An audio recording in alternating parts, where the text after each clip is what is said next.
Africa wants to see peace, love and prosperity. የአፍሪካ ህብረት ጉባኤን በየዓመቱ የምታዘጋጀው ለመሪዎችም ተገቢውን ደህንነት በመስጠት የተሳካ ጉባኤ እንዲደረግ ስታረግ የቆየችው ኢትዮጵያ በዘንድሮ ዓመት ከምታስተናግደው 39ኛው የመሪዎች ጉባኤ አስቀድሞ የጣሊያን አፍሪካ ጉባኤ በአዲስ አበባ አስተናግዳለች። የአፍሪካ ህብረት ጉባኤን ከጅምሩ እንዳታስተናግድ የተለያዩ ሴራዎች ሲጠነሰሱባት የኖረችው ኢትዮጵያ ከህብረቱ ጉባኤ በተጨማሪ የአፍሪካ ጣሊያን ጉባኤን ማዘጋጀት ችላለች። አፍሪካውያን ከባርነት ነፃ መውጣት እንደሚችሉ ምሳሌ የሆነችው ኢትዮጵያ የአፍሪካ የመዲና መቀመጫነት ካባዋ እንዲነሳ በርካታ ስራዎች ሲሰሩባት ተስተውለዋል። በ2013 በኢትዮጵያውያን ላይና የኢትዮጵያን ዳር ድንበር በሚጠብቀው የመከላከያ ሰራዊት የተፈጸመውን ጥቃት ለመመከትና ህግን ለማስከበር ጥረት ስታደርግ የነበረችው ኢትዮጵያ በሰብአዊ መብት ጥሰት ክስ ሲቀርብባት ቆይቷል። በዚህም ምክንያት አንዳንድ የአፍሪካና የአውሮፓ ሀገራት የአፍሪካ ህብረት ዋና መስሪያ ቤት ከአዲስ አበባ እንዲነሳ ሲሰሩም ኑረዋል። ጠላቶችና ባንዳዎች ኢትዮጵያ የአፍሪካ ህብረት ዋና መቀመጫ እንዳትሆን ቢሰሩም በተለያዩ ጊዜያት ወደ ኢትዮጵያ የሚመጡ የህብረቱ አባላት የህብረቱን መቀመጫነት በተመለከተ በሚያደርጓቸው ጉባኤዎች ላይ አጀንዳ አድርገው ሳይወያዩባቸው ቀርተዋል። ይባስ ብሎ አብዛኛዎቹ የህብረቱ አባል ሀገራቶች የአፍሪካ ህብረት ዋና መቀመጫ በአዲስ አበባ እንዲቀጥል ድጋፋቸውን ሲሰጡ ታይተዋል። የአፍሪካ ህብረት መቀመጫነት እንድትነጠቅ በርካታ ስራዎች ሲሰሩባት የነበረችው ኢትዮጵያ ትናንት ሲቀርቡባት የነበሩት ትችቶች ምክንያት የለሽ መሆናቸውን በተግባር ማሳየቷን ቀጥላለች። የኢትዮጵያን የቁልቁለት ጉዞ የሚናፍቁት ጠመንጃ ታጥቀው በየሚዲያዎቻቸው ፕሮፓጋንዳቸውን ዘርግተው የተለያዩ ስራዎች የሚሰሩት የውስጥና የውጭ ባንዳዎች ዛሬም የኢትዮጵያን ብርሃን ለማጥፋት የተለያዩ ክሶችን እያቀረቡ ይገኛል።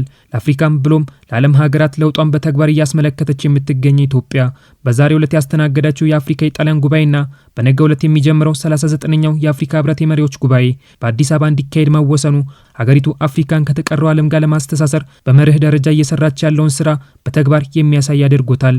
በዛሬው ዕለት የሚደረገው የአፍሪካ ጣሊያን ጉባኤ አፍሪካና ጣሊያንን በአህጉራዊና ዓለም አቀፋዊ ትብብሮች ላይ ያላቸውን ግንኙነት ይበልጥ እንዲያጠናክር እንደሚያደርገውም ተገልጿል። የአፍሪካ ሀገራት መሪዎችንና የተባበሩት መንግስታት ዋና ጸሐፊ አንቶኒዮ ጉተሬዝን ጨምሮ የተለያዩ ተቋማት ኃላፊዎችን እየተቀበለች ያለችው ኢትዮጵያ በተለያዩ ጉዳዮች ላይ ከጣሊያን ጋር ያላትን ግንኙነት እያጠናከረች ሲሆን ይህንን ግንኙነቷን ይበልጥ የምታጠናክርበት ጉባኤ አዘጋጅታለች።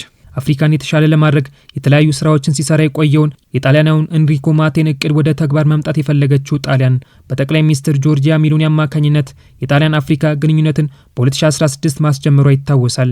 በ1950ዎቹና 60ዎቹ ዓመታት የአፍሪካ ሀገራቶችን በተሻለ መልኩ ከፍ እንዲሉ የነዳጅ ዘይቶችን ለማውጣት የተለያዩ ስራዎችን ሲሰራ የነበረው ኤንሪኮ ማቴ በጠቅላይ ሚኒስትር ጆርጂያ ሜሎኒ አማካኝነት የነበረው ህልም ወደ እውነት ለመቀየር ከተጀመረ ዓመታት ተቆጥሯል። በማቴ ፕላን ስር በኢነርጂ፣ በመሰረተ ልማት፣ በውሃና በግብርና፣ በትምህርትና በጤና አጠባበቅ ላይ ከአፍሪካ ሀገራት ጋር ስትሰራ የቆየችው ጣሊያን በዘንድሮ በአዲስ አበባ ከሚካሄደው 39ኛው የአፍሪካ ህብረት የመሪዎች ጉባኤ ጎን ለጎን በዘላቂ የውሃ አቅርቦትና ደህንነቱ በተጠበቀ የንጽህና አጠባበቅ ስርዓቶችን ማረጋገጥ በተመለከተ ከአፍሪካ ሀገራቶች ጋር ውይይት አድርጋለች። በ2025 በጣሊያን አየር ንብረት በዓለም ባንክና በዓለም አቀፍ የግብርና ልማት ፈንድ አማካኝነት በአፍሪካ እየተከናወኑ ያሉ በርካታ ፕሮጀክቶች እስከ 1.4 ቢሊዮን ዩሮ ዋጋ የሚያወጡ መሆናቸውን ኖቫ ኒውስ ዘግቧል።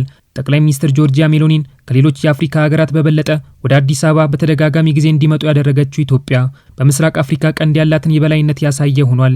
ከሳሊኒ ኩባንያ ጋር ያላትን ግንኙነት በጊቤ ወንዝና በህዳሴ ግድብ ያሳየችው ኢትዮጵያ ከለውጡ በኋላ በይበልጥ አጠናክራው ቀጥላለች። በፋሺስት ወረራ ወቅት ከኢትዮጵያ ተወስደው የነበሩትን የአክሱም ሐውልትንና የፀሐይ አውሮፕላን ቅርሶች ከሮም ከማስመለስ ባለፈ በ2017 በሀገራቱ ትብብር አማካኝነት በተባበሩት መንግስታት የስርዓተ ምግብ ጉባኤ በአዲስ አበባ መደረግ ችሏል።